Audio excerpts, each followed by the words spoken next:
الحمد للہ رب العالمین والعاقبۃ للمتقین والصلاة والسلام علی سید المرسلین۔ ناظرین کرام، السلام علیکم ورحمۃ اللہ وبرکاتہ۔ ایمانی صفات کا عنوان لے کر آپ کی خدمت میں حاضر ہوں۔ حضرت انس رضی اللہ عنہ کی حدیث بیان کر رہا تھا پچھلے درس میں، جو مکمل نہیں ہوا تھا۔ کہتے ہیں کہ اللہ کے رسول صلی اللہ علیہ وسلم جب بھی خطبہ دیتے، بہت کم ایسا ہوتا آپ یہ بیان نہ کرتے، یعنی اکثر آپ بیان کرتے تھے کہ لا ایمان لمن لا امانۃ لہ، اس آدمی کے پاس کوئی ایمان نہیں جس کے پاس امانت داری نہ ہو، ولا دین لمن لا عہد لہ، اور اس آدمی کے پاس کوئی دین نہیں جو عہد و پیمان کا پابند نہ ہو۔ عہد کی پابندی کرنا، امانت داری۔ اللہ کے رسول صلی اللہ علیہ وسلم کی امانت داری تو نبوت سے پہلے بھی تھی۔ وہی کفار مکہ جو 13 سال تک اللہ کے پیارے پیغمبر کی مخالفت کرتے رہے، یہاں تک کہ اللہ کے پیارے پیغمبر محمد صلی اللہ علیہ وسلم آپ کو ختم کر دینے کا منصوبہ بھی بنا لیا گیا، لیکن کفار مکہ کا عالم یہ تھا، آپ کو امین مانتے تھے، آپ امین تھے، امانت دار تھے، آپ صادق تھے، صادق الامین آپ کا لقب دیا گیا تھا۔ ہجرت کے موقع پر اللہ کے رسول صلی اللہ علیہ وسلم کے پاس وہی کفار مکہ جو آپ کے مخالفین تھے، ان کی امانتیں آپ کے گھر میں رکھی ہوئی تھیں، اور اللہ کے پیارے پیغمبر نے ہدایات دی تھی، وصیت کی تھی علی رضی اللہ عنہ کو کہ جس رات آپ نے ہجرت کی، اس رات بستر پر علی رضی اللہ عنہ کو سونے کے لیے کہہ دیا تھا، اور رات میں سوئے تھے، اور آپ کی ہدایت تھی کل اٹھنے کے بعد جتنی امانتیں لوگوں کی ہیں وہ امانتیں سب کی ادا کر دی جائیں، اس کے بعد تم بھی مدینہ منورہ آ جاؤ ہجرت کرتے ہوئے۔ آپ امین تھے، امانت داری کی آپ نے تعلیم دی، بلکہ حدیث شریف میں آتا ہے ایک مرتبہ کوئی آدمی کسی جہاد کے موقع پر مارا گیا، اللہ کے پیارے پیغمبر نے جنازے کی نماز کے لیے منع کر دیا، اور صرف 2 درہم کی خیانت کی تھی، انہوں نے 2 درہم کی۔ آپ نے صحابہ کو منع کر دیا جنازے کی نماز نہیں پڑھنا۔ اگر کوئی آدمی قرض دار ہوتا، مال غنیمت سے اگر ہوتا تو آپ پورا کر دیتے، جنازے کی نماز پڑھاتے، لیکن اگر ایسا بھی نہیں ہوتا تو صحابہ سے کہتے تم جنازے کی نماز پڑھ لو، قرض دار کی۔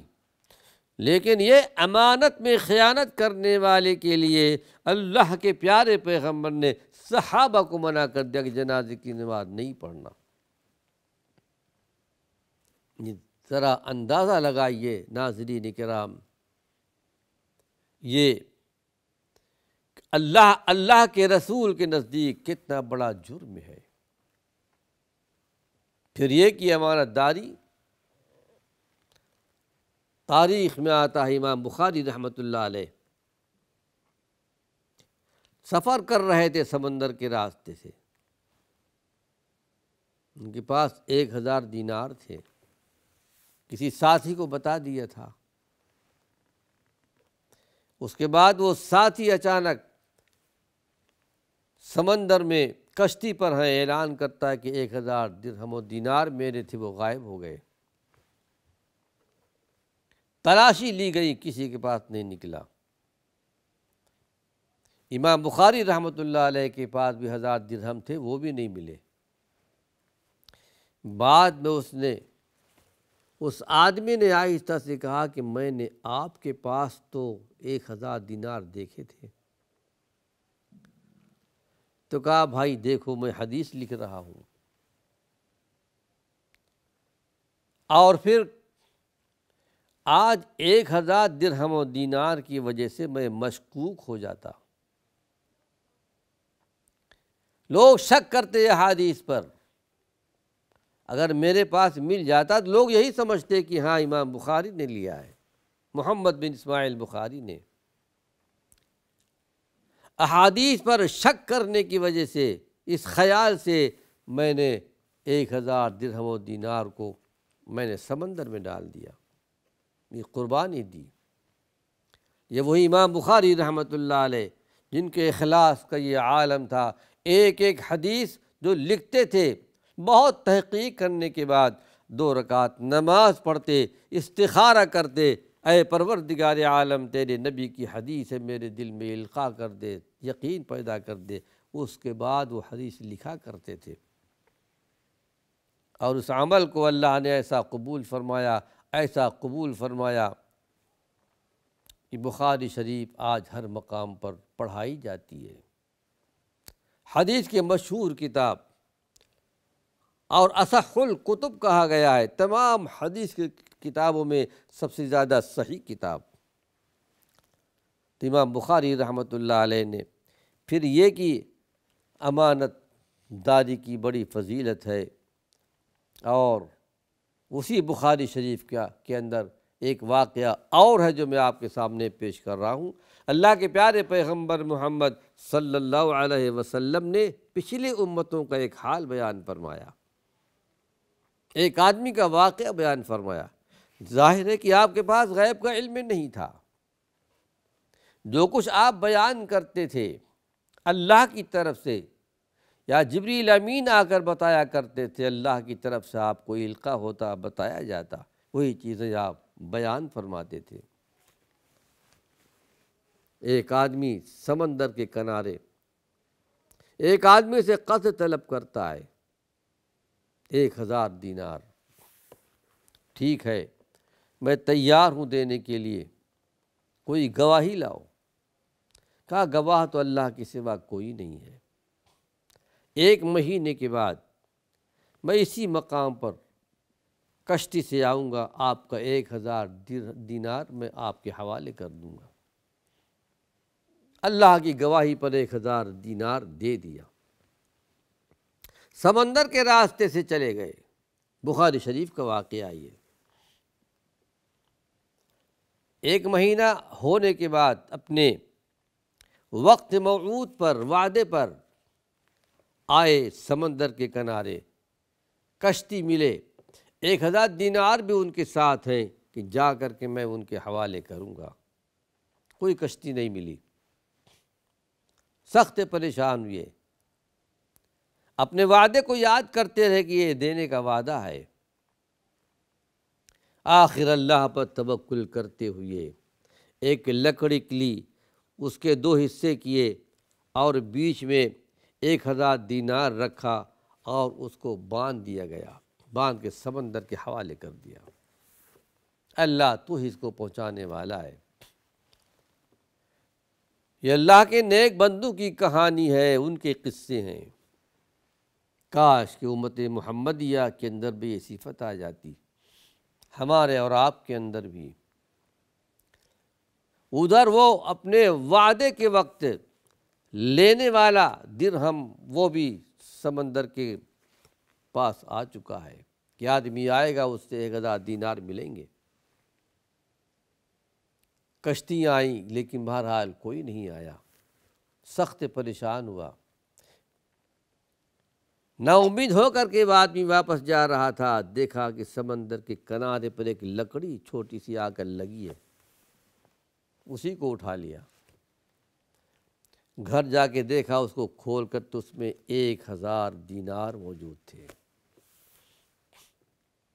اللہ کے توکل پر، اللہ کے بھروسے پر بھیجا تھا، اور اللہ رب العالمین نے جس کو دینا تھا اللہ نے وہاں تک پہنچا دیا۔ اس کے بعد دوسری کشتی کچھ ملی، کچھ دن کے بعد ہی آئے، پھر 1000 دینار لا کر اس کے سامنے پیش کیا اور معذرت کی کہ مجھے کشتی نہیں ملی اس لیے میں نہیں آ سکا۔ کہا میرے بھائی، جو اللہ کے توکل پر، اللہ کے بھروسے پر تم نے 1000 دینار بھیجا تھا، لکڑی میں باندھ کر کے وہ اللہ رب العالمین نے مجھ تک پہنچا دیا ہے، اب مجھے کچھ ضرورت نہیں ہے۔ ایمانداری کا، امانت داری کا یہ عالم تھا۔ اللہ کے نیک بندے ہمیشہ دنیا میں رہے، اللہ کے نیک بندے آج بھی دنیا میں ہیں لیکن بہت کم ہیں۔ بہرحال امانت داری کے تعلق سے اللہ کے پیارے پیغمبر نے ارشاد فرمایا کہ لا ایمان لمن لا امانت لہ۔ اکثر آپ بیان کرتے تھے اس آدمی کے پاس کوئی ایمان نہیں جس کے پاس امانت داری نہ ہو۔ دوسری بات آپ نے بیان فرمائی ولا دین لمن لا عہد لہ۔ اس آدمی کے پاس کوئی دین نہیں جس کے پاس عہد کی پابندی نہ ہو، وعدے کی پابندی۔ اللہ رب العالمین نے اسماعیل علیہ السلام کی تعریف میں بیان کرتے ہوئے ارشاد فرمایا سورہ مریم کے اندر کہ وَاذْكُرْ فِي الْكِتَابِ اسماعیل اِنَّهُ كَانَ صَادِقَ الْوَعْدِ وَكَانَ رَسُولًا نَبِيًّا۔ ذرا کتاب میں، اس مقدس کتاب میں، قرآن حکیم میں آپ پڑھیے، یاد کیجئے اسماعیل علیہ السلام کا واقعہ، بڑے وعدے کے سچے تھے، صادق الوعد، وعدے کو پورا کرنے والے تھے۔ انہ کان صادق الوعد وکان رسولا نبیا، وہ اللہ کی طرف سے رسول بھی تھے اور اللہ کی طرف سے نبی بھی تھے۔ پھر ابراہیم علیہ السلام کی تعریف کرتے ہوئے ان کے والد کہ وَإِبْرَاهِيمَ الَّذِي وَفَّى، اے ہمارے پیغمبر اپنی امت کے سامنے بیان کر دیجئے ابراہیم علیہ السلام کون ہے؟ یہ وہی ہیں جنہوں نے اللہ کے ساتھ پوری پوری وفاداری کی ہے۔ ایک تو بندہ مومن اللہ سے وعدہ لے کر آیا، میں دنیا میں جا کر تیری عبادت کروں گا۔ اللہ نے عہد و پیمان لیا تھا، اللہ کے عہد پیمان کا پاس و لحاظ رکھتے ہوئے انبیاء علیہم السلام کے طریقوں پر چلتا رہا، اور ایسے بھی جنہوں نے اللہ رسول کے عہد و پیمان کو پس پشت ڈال دیا۔ ابراہیم علیہ السلام کی زندگی پیش کی، وَإِبْرَاهِيمَ الَّذِي وَفَّى، جنہوں نے اللہ کے ساتھ پوری پوری وفاداری کی ہے۔ قرآن حکیم میں اللہ نے ایمان والوں کی بڑی صفتیں بیان فرمائیں۔ سورہ البقرہ کے اندر ایک مقام پر 10 صفتیں بیان کی گئیں، اس میں ایک صفت آخر میں یہ بیان کی گئی وَالْمُوفُونَ بِعَهْدِهِمْ إِذَا عَاهَدُوا۔ ہمارے نیک بندوں کی نشانی یہ ہے، ایمانی صفات والوں کی، جب کوئی عہد و پیمان کر لیتے ہیں تو پورا کرتے ہیں۔ پھر یہی نہیں، اللہ نے امت محمدیہ کو حکم دیا ہے کہ یا ایھا الذین آمنوا، اے ایمان لانے والو۔ بڑے پیار سے، بڑے محبت سے اللہ نے ایمان والوں کو خطاب کیا ہے۔ تورات اور انجیل کے اندر، تورات میں یا ایھا المساکین کہا گیا بنی اسرائیل کو، لیکن اس مقدس کتاب کے اندر اللہ نے ایمان والوں کو ایمان کے ساتھ خطاب کیا ہے۔ ایمان کا وہ مقام، وہ درجہ ہے، اے میرے وہ بندو جو ایمان لا چکے ہو، اوفو بالعقود، اپنے عہد و پیمان کو پورا کیا کرو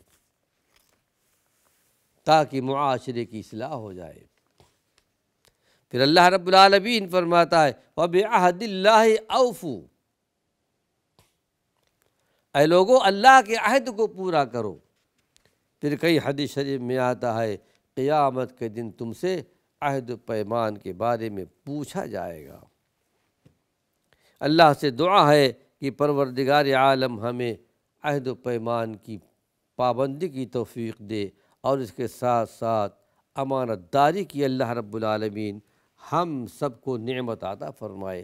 حقیقت تو یہ ہے ناظرین کرام کہ امانت داری اور عہد کی پابندی اگر کسی آدمی کے دل سے خالی ہو تو حقیقت میں حقیقی ایمان اس کے پاس نہیں ہے۔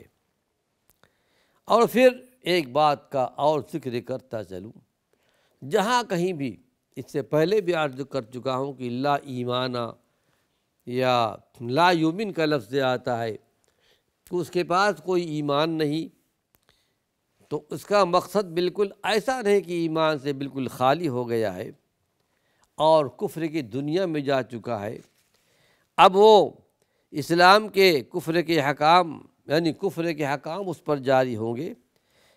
مقصد یہ ہے کہ یہ آدمی ایمان کی اصل حقیقت تک نہیں پہنچا، ایمان کا جو صحیح نور ہے اس صحیح نور سے یہ محروم ہے، ناقص درجے کا ایمان ہے، بے جان ایمان۔ اور اللہ سے دعا ہے کہ پروردگار عالم خالق کائنات ہم کو اور آپ کو اس زمرے میں شمار نہ فرمائے، کامل ایمان والا بنا دے۔ آئیے ایک حدیث اور آپ کے سامنے پیش کر رہا ہوں۔ یہ روایت امام بیہقی رحمۃ اللہ علیہ کی ہے، اور شعب الایمان کے اندر ایمان میں خرابی ڈالنے والے اخلاق اور اعمال کیا ہے، وہ اعمال جو ایمان میں خرابی ڈالتے ہیں، ایمانی صفات میں رخنا ڈالنے والے اعمال کون ہیں، وہ اخلاق کون ہیں۔ آئیے وہ کچھ احادیث آپ کے سامنے پیش کر رہا ہوں۔ عن بہز بن حکیم عن ابیہ عن جدہ، یہ صحابی ہیں بہز بن حکیم، وہ اپنے والد کے واسطے سے اپنے دادا سے روایت کرتے ہیں۔ قرآن حدیث کے اندر بہت سارے مقام پر عن ابیہ عن جدہ، اپنے باپ سے نہیں، مجھ کو یہ روایت میرے والد نے بیان کی ہے، وہ اپنے والد سے بیان کرتے ہیں، اس لیے عن ابیہ عن جدہ، باپ سے اور وہ اپنے دادا سے۔ لیکن ناظرین کرام وقت ختم ہو چکا ہے، اللہ نے چاہا اسی عنوان سے کچھ اور مفید باتیں اپنے آئندہ درس میں پیش کروں گا۔ وآخر دعوانا ان الحمد للہ رب العالمین۔